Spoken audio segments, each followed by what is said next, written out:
आजूबाजूच्या घटनांचा सकारात्मक विचार केल्यानंतर आपण कसे सकारात्मक होऊ शकतो हेच आपण आजच्या व्हिडिओमधून पाहणार आहोत. नमस्कार, मी मंदा, अंगणवाडी क्रमांक 13 चॅनलवर आपलं सहर्ष स्वागत आहे.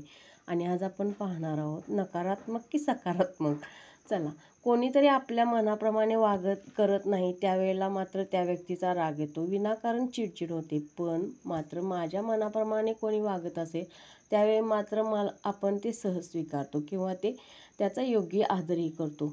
पण ते जर का माझ्याकडे नसेल आणि दुसऱ्याकडे असेल तर मात्र आपण त्याचा मत्सर करतो. पण तेच माझ्या मनाप्रमाणे होत असेल तर मात्र प्रेरणा मिळते. म्हणजेच काय तर काहीतरी स्वीकार बरोबर सकारात्मक भावना आणि काहीतरी अस्वीकार म्हणजेच नकारात्मक भावना. म्हणजेच काय, मला सकारात्मक किंवा नकारात्मक वाटते ते माझ्या भावनिकदृष्ट्या स्वीकार केला किंवा नाही केला यामुळे आपल्यावर आलेले प्रसंग आपण कसा स्वीकार करतो त्यावर आपली भावना काय तयार होते यावर आपली सकारात्मक किंवा नकारात्मक कृती ही आपोआप घडून येते.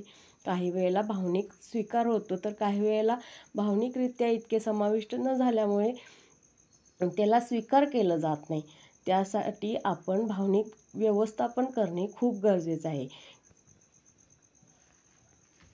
त्याऐवजी ती स्वीकारली तर अधिक सोपं होतं. कोण कसं आहे, कोण कसं वागतं हे आपल्याला माहिती असतं. पण आपण ही घरच्यासोबतही शेअर करत असतो, मैत्रिणींसोबतही शेअर करत असतो. पण काही वर्ष मागे वळून पाहता आपल्याला मात्र सगळ्या ह्या गोष्टी क्षुल्लक वाटून त्यांचं हसू येतं. मात्र त्यावेळी दिलेला नकार मात्र टोकाचा असो. जेवढ्या मोठ्या नकाराने पाहतो तेच तितकंच खरं आहे का, ते एकदा शांत बसून त्याचं ॲनालिसिस झालं पाहिजे.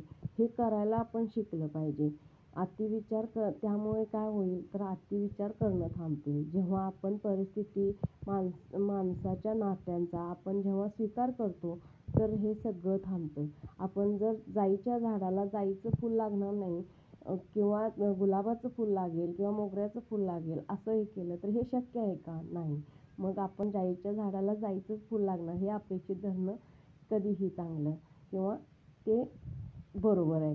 मग आपण करायचं असतं, सकारात्मक विचार केल्यामुळे आपली ताकद वाढते, उत्साह वाढतो, विचार स्वीकार करण्याची समृद्धता वाढते.